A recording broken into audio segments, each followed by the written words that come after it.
Welcome to another episode of Plastic Surgery Uncensored. I'm your host, Dr. Rahban, and boy, do we have a fascinating and lovely episode for you.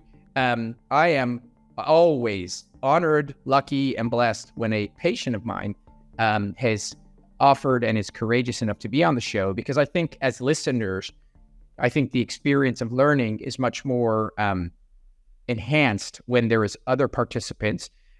Not only because then you don't have to hear me talk constantly, but more importantly, that comes from a personal and individual experience. So as knowledgeable as I may be, I've never had the surgeries that I'm talking about. So I think it's very useful in terms of those listening. So everybody should be grateful whenever we have a guest, because that guest has put themselves out there and is willing to participate. So welcome to the show, Denessa.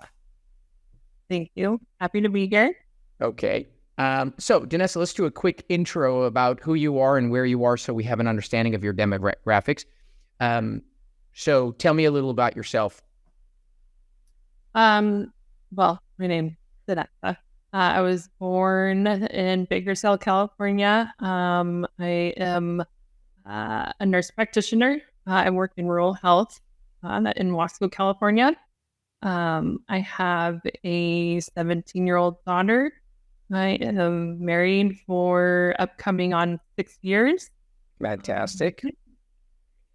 And so you, as a nurse practitioner, I think this is really helpful because we have guests and then we have guests. And what's the distinction between an average guest? Nothing about them makes them average, but they know about their own experience. And then one who has greater or grander experience. As a nurse practitioner, you're in the healthcare environment. So I think that allows you a broader understanding, more critical analysis than, say, somebody who knows nothing about medicine. So let's everybody keep that in mind. So Denessa's 40 years old. You are a very tall woman at 5'10". My wife's 5'11". And you have a 17-year-old daughter. And during that time, as you had said to me, you reached the heaviest you'd ever been, right? Correct. Okay. How much did you weigh when you were at the peak of your pregnancy? 260. Okay, 260. And you and I talked about it. You said that, yes, the pregnancy was sort of the straw that broke the camel's back, if you will. Yeah. But you had been challenged or struggling with weight loss during your adolescence and young adulthood. Is that correct? Yes. I didn't know it was such an issue, but I think the issue of my weight had always been there. And the reality is that's the case with most people we have on, right? You know, however our childhood is often impacts our adulthood. And then I had 3 sisters on, beautiful sisters, and the Nash sisters, and they were amazing. And all 3 of them hit over 200 and some odd pounds, and they're 5'3" or 5'4", and their parents were overweight. And we had a whole conversation about how one gets there. At any rate, you, through nothing but sheer determination, I think you said your drug of choice was running, yes. Right? Right. And you shaved off 100 pounds, right? Actually, it's a funny story. My grandpa, he was a runner, and he would run, 5 miles every other day. He said, if you run 100 miles, I'll give you $1,000. So shit, I can sign me. That very easy to make that decision, and I just fell in love with it. That's amazing. And so you started, I always mention, I don't really care how you lose the weight. It doesn't really matter. We want for you to lose the weight because when the weight comes off, it helps your overall existence as a human being, right? Your mind, your brain, your body, your diabetes, your joints, etc. But we obviously are always excited when someone does it through diet and exercise. If you could do it surgically, no problem. But when you're able to do it with diet and exercise, it reinforces the fact that for most instances, it's a sort of a lifestyle change, right? So through running and obviously eating well, right, you were able to shave off not 20 pounds, not 40 pounds, not 100 pounds, right? You weigh 160 now? Yes. So unbelievable. Right there, bam, what an amazing feat, right? And because I think you did it in a way that how long did it take you to get from 260 to 160? I would say it took about 2 years. Right. So because it took 2 years, It means that you had a chance to adjust the way you lived. It wasn't like you took these fen-phen pills and over 2 months you shredded all this weight and all of a sudden now you're lighter, but shit, I don't know what to do. You change the way you live, and so it's sustainable, right? And you stayed at this weight more or less, and you're in a good place in your life, right? Really? Right. So then, but there's ramifications to having lost 100 pounds. And so you had a baby in and of itself, there's ramifications physically from that. And then on top of it, you lost 100 pounds. So tell me where you were in your life that you looked and what triggered you to think, okay, I feel good. I don't like the way I look. I want to fix this. How do I go about doing? Tell me your journey from when you lost 100, when you got to 160 until when we met. What was that process like for you? Because I'm sure it's going to be similar for a lot of other people. Right. I mean, I eventually wanted to get a tummy tuck. That had always been in the back of my mind, and I knew I wanted to do it before I turned 40. So prior to that, I mean, I just kind of, I just waited, saved up money, did my research. But I mean, it's been years. I knew that I wanted to take care of that at some point. So it was that you looked at your abdomen, you lost the weight, you felt good. I'm assuming you felt amazing. You're running, so you must feel strong and healthy. And unfortunately, your skin just didn't cooperate along with the rest of your body that cooperated, right? No matter what I did, running, weight training, it was always there. But it was just extra skin, Right. You had a strong core. Everything was great, but you just had this loose skin. And the interesting thing about it is that people aren't really anticipating that till it happens, because there's this part of you that says, I'm going to lose this weight through diet and exercise, and I'm going to get to my endpoint. And then they get to a place and their skin is loose in many instances. And then the harder they try, AKA the fitter they get, the worse the skin gets. And it's this really weird mind game that almost every patient I've seen has experienced, which is there's a point where they sometimes go past point. They get skinnier than they actually wanted to be, thinking it would get rid of the skin, only to realize that no, this skin's not going anywhere. And oddly, it's getting worse because it's directly related to how much you weigh.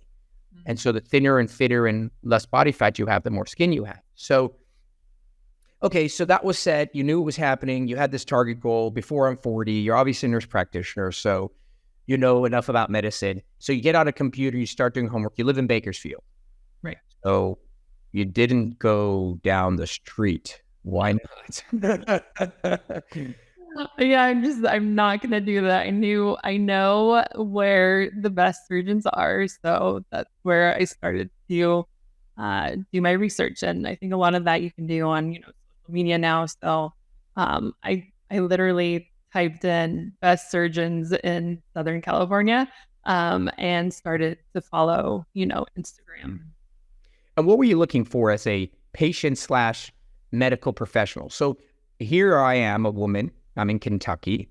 I'm listening to our story. You're like, oh, this sounds familiar. This sounds where I am. I'm somewhere in this journey, losing weight, etc. And I want to start looking for doctors, whether that be in the local Kentucky area or what I always say, wherever the hell the best guys are, because this is not one of those things where you go get your hair cut once every 4 to 6 weeks. And so you got to fly to Miami. This is a one and done. Boom, bam, finish, go home. You never see that person again. So you're going to go to Ecuador. If the people in Ecuador are hands and head over, better than everybody else. So what would you say as a nurse practitioner, bringing that element in? What are you looking for? So you go on social media or wherever, and what helps you decipher? Because there's hundreds of surgeons, right? It's not like there's 12. I think I was really looking at reviews and results and real results, not those fake looking results. What would trigger your suspicion? Because I comment about this all the time, right? Because we're trying to guide people as to how to make choices. So I think reviews are very helpful, but they need to be taken with a grain of salt.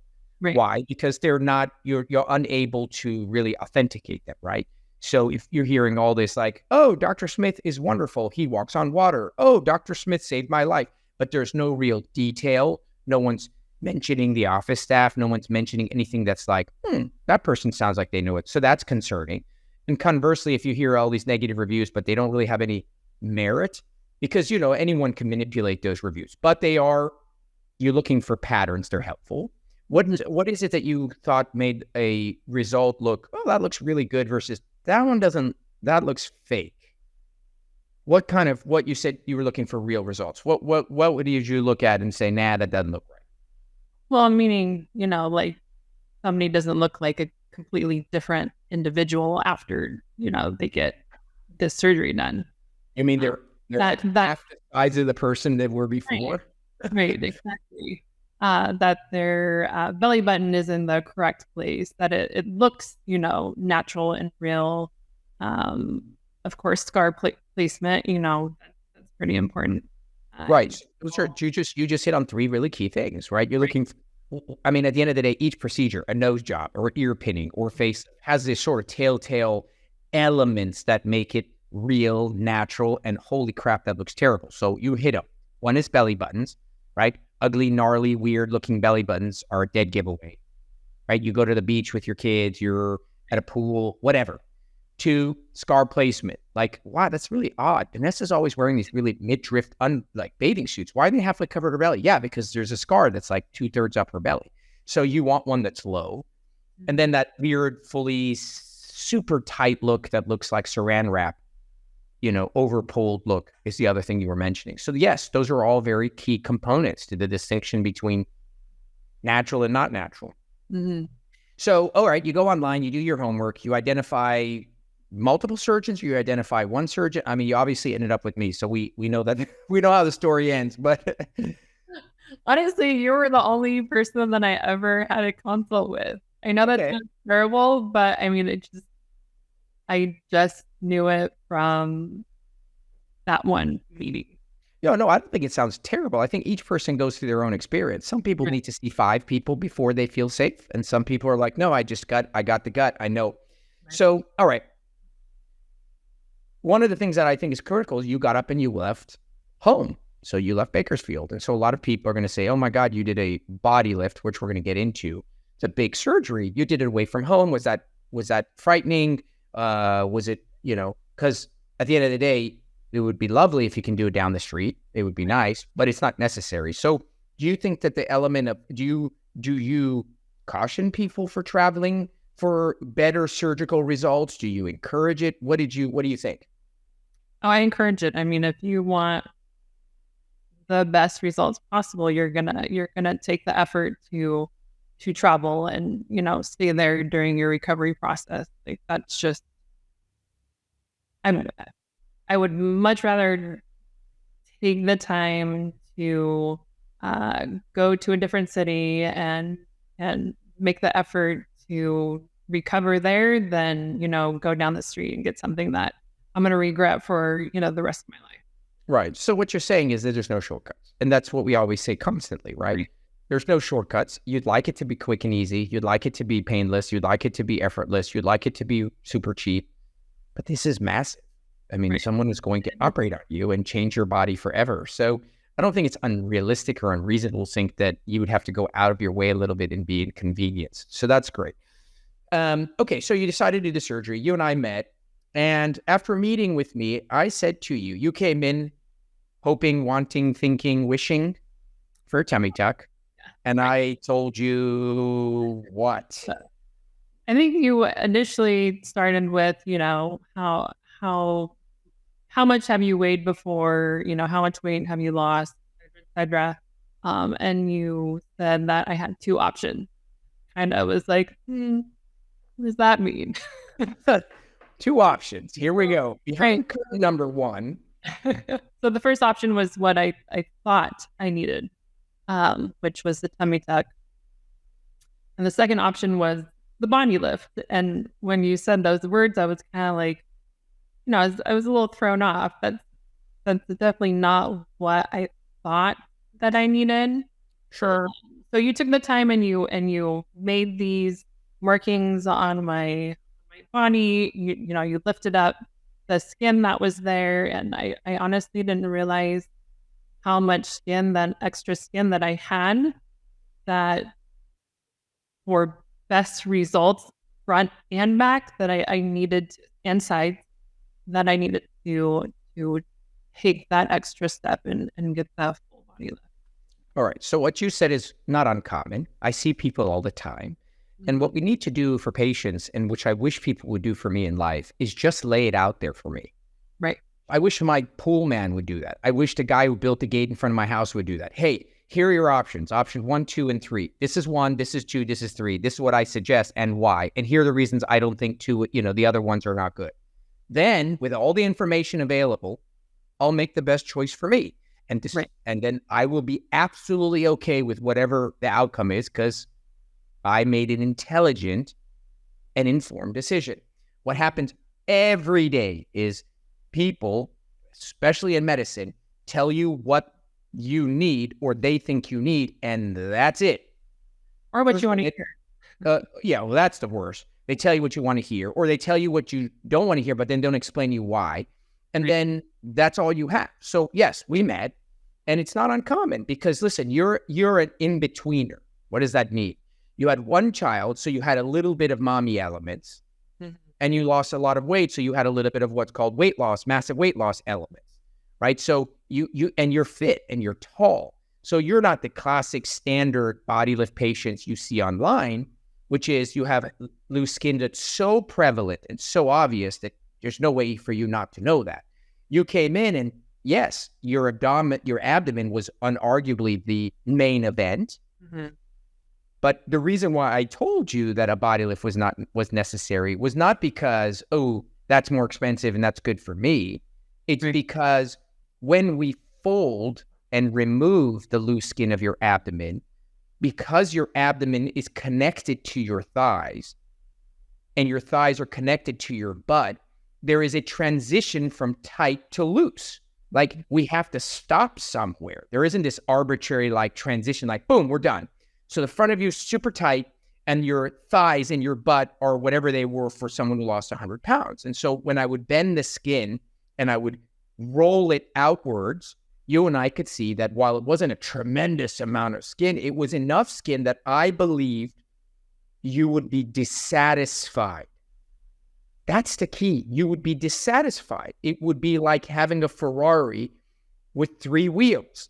Yeah, I have a Ferrari, but something's not... You would have not been stoked, excited. Wow, now all the running is working and I can wear all these dresses, because there would have been something left behind. And so because yours was a subtle, meaning subtle in that you didn't have overt skin, someone, a doctor, needs to show you. And then you can say, nah, that doesn't bother me. I don't care. That doesn't bother me at all. Me and my husband don't care. It doesn't bother me. As long as I get rid of this loose skin on my belly, I'm rocking and rolling. Great. So then we don't expect you to come back and be like, yo, what's this stuff on the side here? What do you mean, what's the stuff? It wasn't there before. Oh, it was there before. It just was overshadowed by your abdomen. Your abdomen is now fixed, and now all you're going to do is pay attention to what is still there. So that's really important. And I think that's what you want when you go see a doctor, spine surgeon, et cetera, especially in plastic surgery. There is almost always a best option, but there's almost always at least another, if not 2 options. And I think it's a doctor's job to explain that to you so that when you decide to take this certain route, you know why you did it, and then you can accept all that comes with it. So we chose to do a body lift, which for those listening means basically a tummy tuck of the front and a tummy tuck of the back. So the incision starts in the front and wraps 360 all the way around. And what it does is, that's why the term is body lift, is it gives you a tummy tuck, same thing as a tummy tuck, except it lifts your thighs on the sides and it lifts some of your buttock by removing the redundancy on the side and on the back. And it completes the circle such that your body is now uniform and just cohesive. It's one piece. It feels like it all belongs. Would you agree? Yes. Is that how you feel? I do, but also the sides. Right. What about also the which? The sides, I mean, really, you're doing not just the back, not just the front, but, you have extra skin on the sides too. Right. And you feel snug, you feel tight, right. You feel, especially for a runner. So we're going to do a quick break. We're going to come back because I know everyone's like, awesome, but that sounds like a big surgery. Holy shit. I imagine the recovery is like twice as bad as a tummy tuck. Oh my, I don't think I can do it. I want it, but I can't do it. So we're going to come back and we're going to talk about the recovery. We're going to talk about the risk. And then most importantly, what everyone always wants to know, we're going to talk about how it all ended up making you feel and how this has impacted your life. Because really that's what this is all about, right? This is all about, I did X in order to have this change in lifestyle. That's really the point. All right, we're going to take a quick break and then we'll be back. The second half of Plastic Surgery Uncensored.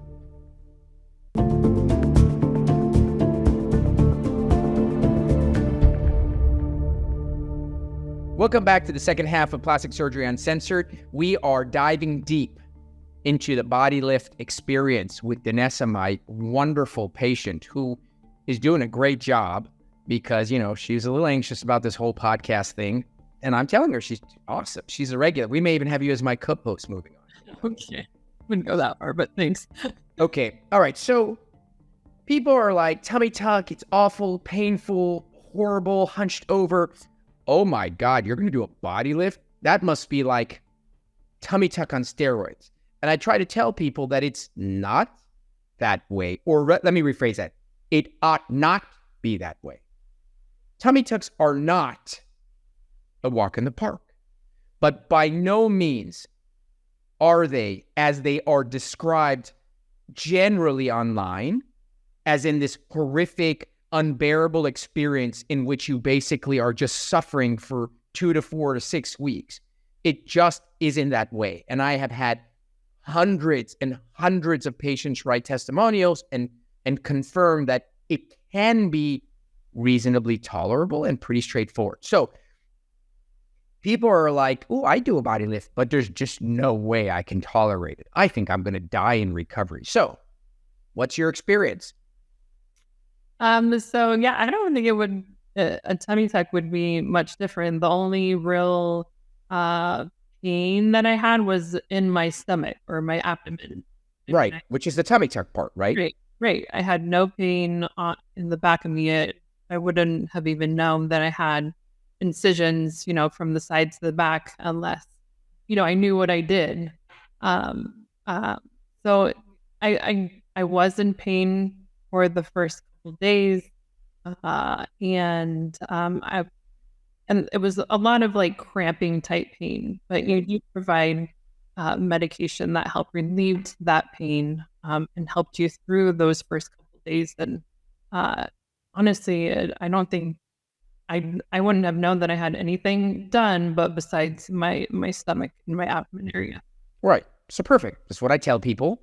I say, listen, it's basically a tummy tuck with a little extra, but it's not because the part of an abdominoplasty, a tummy tuck, that is uncomfortable, not unbearable, not gut wrenching, but uncomfortable is the muscle repair, which we do in most instances because the muscle is separated. In order to get a really strong core, we need to repair the diastasis. When we repair the muscle, you get kind of a burning, I've done a bunch of sit-ups, it's spasmy kind of feel. The incisions are skin and fat. Skin and fat, breast reductions, breast lifts, body lifts, skin and fat have essentially no pain. 1 or 2 days later, boom, they're gone. So what you experience is abdominoplasty pain. So why I try to tell people is despite the fact that it's this so-called massive surgery, yes, a tummy tuck takes on average 3 hours, a body lift on average takes 6 hours. It's not 6 hours more. It's not double the pain. It's just double the work because I'm doing exactly the same amount of closing on the back half of your front half. And I have to turn you a bunch of times while you're asleep and you're not helping. You're useless. You're just laying there and I have to move you. So it takes time, but time doesn't equate to pain. So what you just literally stated is what I state all the time and what I tell patients is that you should expect a body lift to be essentially the same as a tummy tuck. Yeah. No more discomfort, no more recovery. And I tell people you can go back to work at 2 weeks. What do you mean? My friend had a blah, blah, blah. you can go back to work in 2 weeks. I didn't say you could go work at UPS at 2 weeks. I said you can go back to a regular job at 2 weeks. Right. So, and then the discomfort, how long did it last? The part that's like surgical discomfort, not like, oh, I had procedure done. Like, wow, this is unpleasant. How long did that last? I would say 2 days. So I tell patients to expect 3 to 5 days.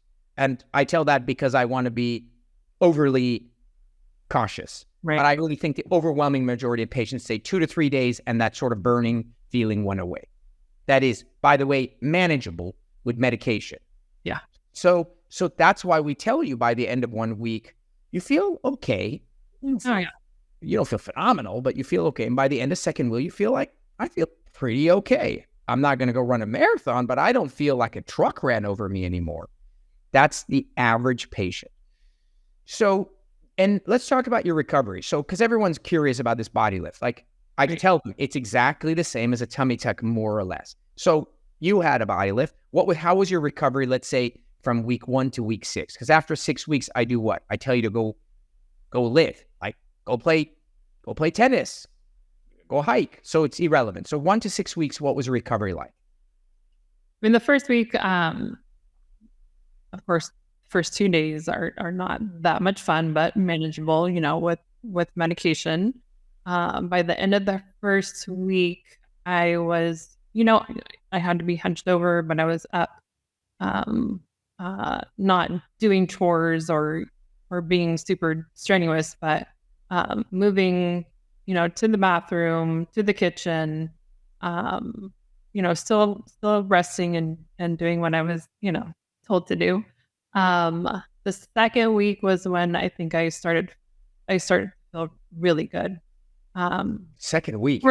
How's that even possible? You're lying. The end of the second week. You started feeling normal-ish? Wait a minute. My friend had a tummy tuck and she was horrible for 8 months. I had a friend who was hunched over for 5 years. I mean, I can't tell you the number of people I hear this from. So we can only tell you how it's supposed to be.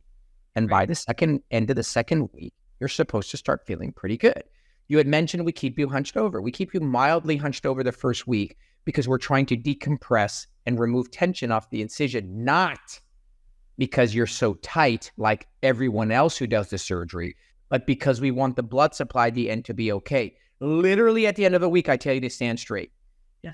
There are lots of doctors that remove a boatload of skin. If you remove a boatload of skin, you will be as tight as a tambourine. Then at the end of 1 week, you will feel tight. There's skin missing. And when you eventually stand up, your scar will be halfway up your abdomen. So we do have you hunched over a little. And then I tell you at the end of what? A week. Mm-hmm. Start standing straight. And you were standing straight. Yes. And at the end of 2 weeks, what did you do? I took an extra week off because I was, scared to go back to work. But at the end of the second week, I was like picking up my daughter from school, Right. myself meals, walking around the house. There you have it. That's after a body lift. Right. That is, I want people to listen so they understand. They don't need to be petrified. They need to be realistic. You need help. You're not going to go and like leave after a body lift and go to your own apartment. But it's not what is so often perceived as this horrendous experience. And so here you are, live human being who's stating that at the end of the second week, I was, went to go pick up my kids. I was walking around the kitchen. I was fairly self-sufficient. I tell you 2 weeks because I want people not to be under financial duress. If you have the luxury of taking an extra week, great, all the better. But if you had to and you had to go back to your job and it was, again, not a labor-intensive job, you would be just fine. You would have managed okay. So we're going to shift gears about risks and complications. Did you have any complications? No. Thank God. Okay, so that's good news. So we try to avoid complications, and complications should be rare, not impossible. So what are the complications? Complications in general, if done correctly in a good surgeon's office, should be somewhere under 5%. That means it's incredibly rare, but not impossible. So the risks associated with any procedure are bleeding and infection. What's special in the instance of body body work, breast, body, whatever, are scars. People are horrified, petrified they're going to look like Frankenstein. You are a beautiful, tall, attractive woman who now has this horrible Frankenstein scar around your abdomen. It must be horrible to be able to interact with your loved ones and your husband and see yourself in the mirror. Isn't that so? Absolutely not. I thought it would. I honestly thought that it might. Obviously, I wouldn't have done it if I really thought that it was going to bother me, or if I really thought it was going to bother my husband, and it truly doesn't bother me whatsoever. And it's only been 6 months. I can progressively see that it's lightening. It's truly not what people think that this scar is going to be. But that's because of, the surgeon that I chose too. I think a lot of people choose surgeons who don't take that personal touch and do what you do. How many sutures did you do? Probably 500. Right. So it's painful. What I do for you is what I do for everyone, which I wish I didn't have to do. So I don't want to sit there and close all this shit. Oh yeah. I don't just close it like I just don't whip it together. I close it layer after layer. So there's a deep layer, then there's a middle layer, then there's a top layer, then there's just no way around it. So what we're going to refer to is correctly done and incorrectly done. When correctly done at 6 months, you should have a relatively light scar. It will have color, right? It will be either a little red, a little purple, a little pink. It will have color. When will the color go away? At 18 months, you're a fair-skinned individual. I guarantee you, I promise you, when I see you at a year and a half, your scar will be almost the color of your body. Awesome. It should be relatively thin. It shouldn't be wide and gapping. When does that happen? When you're so tight that the tension pulls that scar apart. Is yours currently really wide? No, not at all. Right. It should be like a thong level width. Right. And then the last thing is it should be flat. It shouldn't be this ropey thing that you can close your eyes and rub your finger over and you're like, what's that bump? Oh, nothing. That's just my scar. Just ignore it. Is your scar raised? No.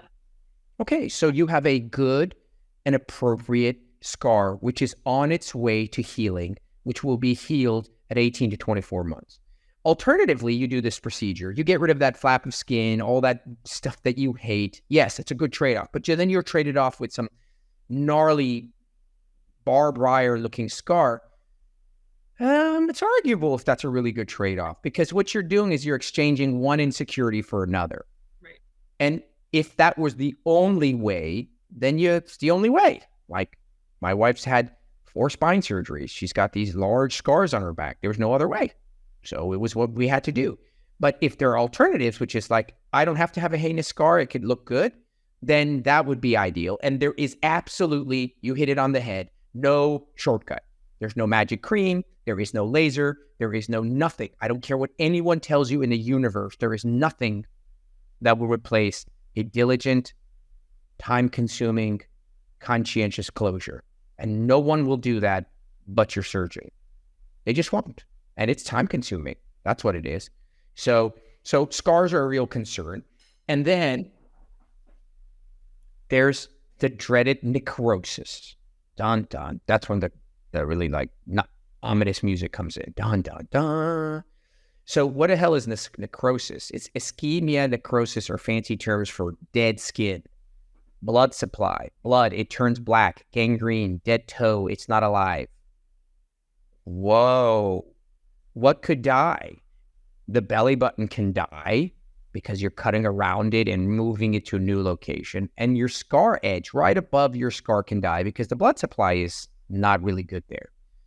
So that's a catastrophic kind of complication because that skin then has to be removed and then you don't have it. It's gone. So that usually occurs in either people who have illnesses like diabetes or blood pressure or cholesterol or smokers, or shitty done surgery. Things are pulled too tight. Too tight, too much was removed. And when you try to bring the damn thing together, you are putting so much tension on the tissue doesn't get its blood supply. So is your scar, can you wear a bathing suit? Yeah. Yeah. Do you have to go buy some special granny bathing suit? Like, do you have to buy some, like Fruit of the Loom undies? No, No, absolutely no. So that's what happens. It gets pulled up. So necrosis is a big one. That's a big, oh my God, horrific, terrible. And then there are wound complications. The wound opens up here and there. It did gaps. Then you got to do wound care. It didn't heal all the way. It's these things that just keep occurring. And then at the end, you're scarred and it looks terrible. So those are the main surgical risks. There is one final risk, which is called pulmonary embolus. Pulmonary embolus is a blood clot that goes from your legs to your lungs. And it's rare, but it's definitely not impossible. And it occurs in people who have had surgeries, especially in their legs and their torsos. And it's a big deal because you can die. That's like you get up, you walk, boom, it hits your lungs, you die. And your surgeon needs to do a lot of things in the background to prevent you from getting it. And those things are give you a blood thinner during surgery, which a lot of surgeons don't because they're afraid you're going to bleed during surgery. So we give you heparin. They got to put these compression things on your legs during your surgery. And then the most important thing is they get you to walk immediately. So you woke up from anesthesia, you were groggy, you were uncomfortable. And then what happened? You walked. Yeah, I walked out of the surgery center. Yeah, you walked your ass out of the surgery center, right? Right. And then what'd you do that night? I mean, I was in bed most of the time, but I would walk to the bathroom. Right. Well, why don't we just let you lay there for a few days? For God's sakes, just let her rest. Circulation. We don't want you getting a blood clot. Right. So these are the things that your surgeon has to pay attention to. The surgery's done. I'm over. It's not my problem anymore. No, it is your problem. The aftercare is your problem. Right. Your problem is the patient from A to Z. Z means I am done, healthy, happy, joyous. Not A, I did my surgery and it's all done. So that's the main risks associated with it. Obviously, you touched on it. I'll just retouch on it. These are not risks, but these are the goals.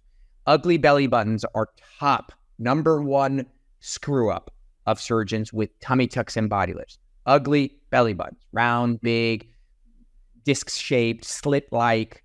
There is no, and I underscore fixing that. You can mimic, you can try to fix it. I get a call or 1 or 2 a week of people calling me, asking me if I could fix their belly button done elsewhere. So that's the disaster. Super high riding scar. Aside from it looking like shit, it's too high. It's like every time I reach up to the top cabinet, it kind of comes above my jeans. It's game over. There's nothing you can do.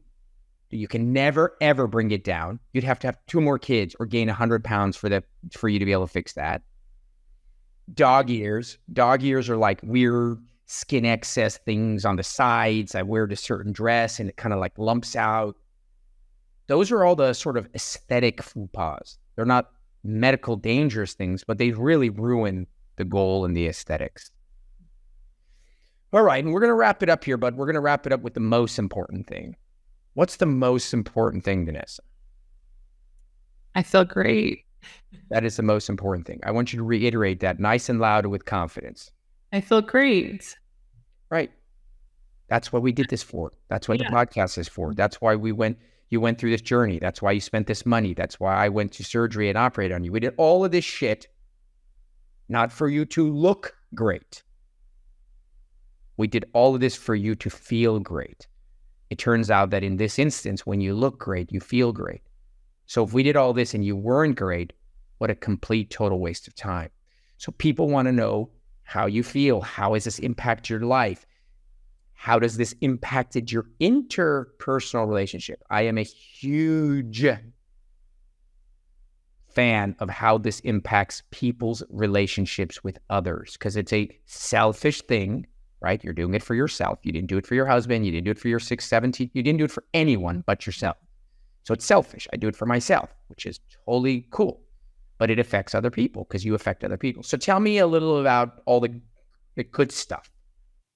I mean, clothes just fit so much better. Every single day for the past 20 years, I've been wearing like a compression, like a tank top, like compression tank top. and I never went anywhere without it. I rarely left the house without it unless I was wearing like a baggy sweater or something.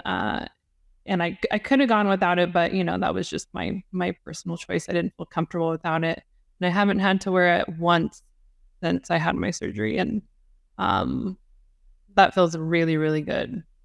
It's amazing. I just feel so much better in clothes. I feel comfortable. I just feel better not to have that extra skin around my stomach. What about your interaction with your husband? I'm sure he loved you, skin, heavy, short, mastectomy. It doesn't matter. Let's say he all that is true. Right. But what about your interaction?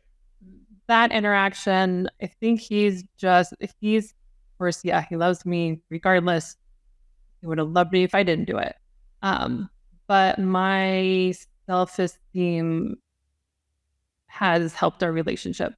Meaning, I feel much more comfortable around him being naked. It's yeah.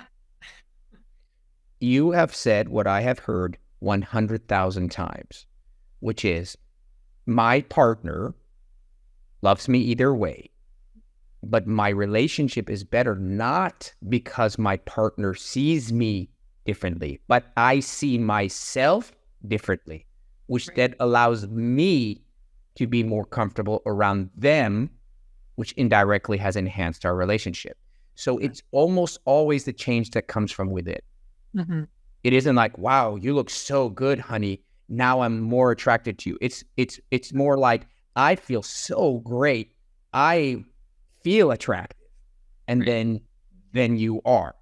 And I think that's my favorite part about this, because I think it shows how powerful this is, because then all of a sudden you have a woman who never turned on the lights, who hasn't been intimate in years, who hasn't let their husband grab their belly, who I can tell you 100 variations of this, who's never worn a sexy pair of undergarments, who hasn't blah, blah, blah, blah, blah.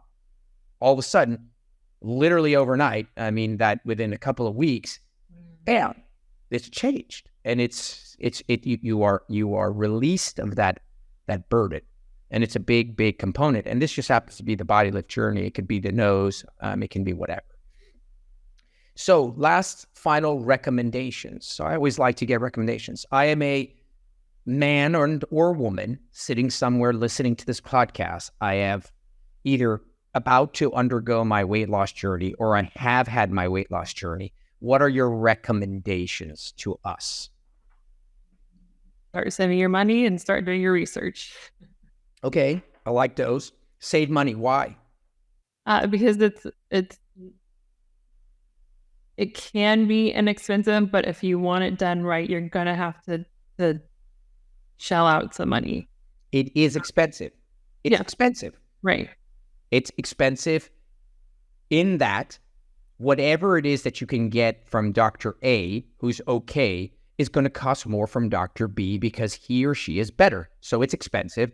And the sooner you start to save, the less pressure the finances will bring on your life. Exactly. As opposed to, I'm ready, and then you're not in a financial place to do it. It's a very difficult place to be, where you're unhappy and then you don't have the finances. And then you got to start saying, how do I refine my house? It makes it worse. So that's great advice.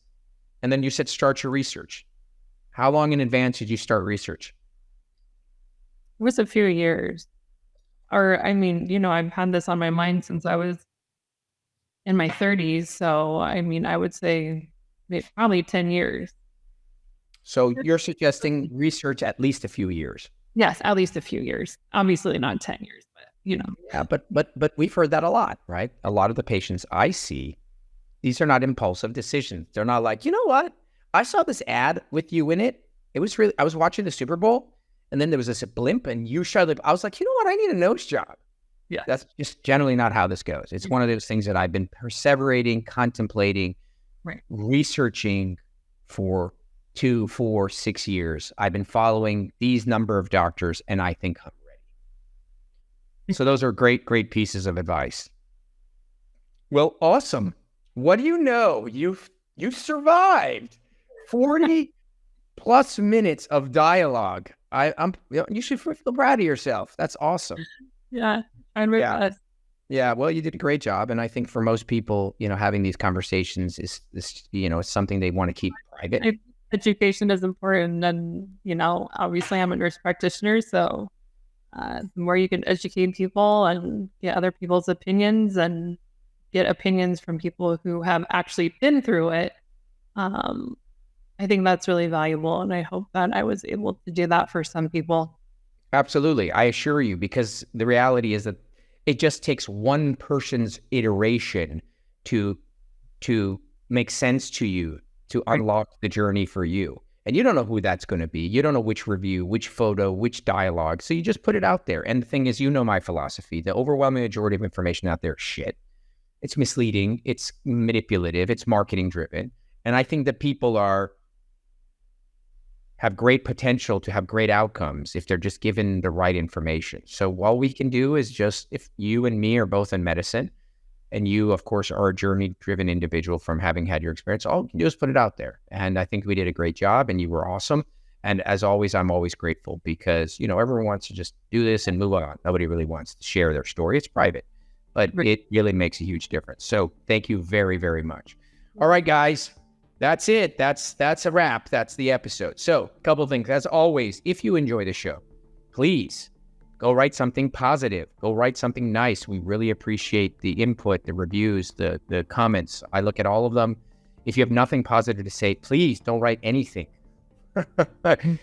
No, all kidding aside, if you can share your thoughts, we love it. It helps us drive the podcast. Secondly, the whole existence of the podcast is for the purpose of educating people. So share this with friends, family, those that you love. You never know who's looking and who's going to do it in private. So the more you spread the word, download and subscribe, you just put it out there and people will figure it out. So we really greatly appreciate it.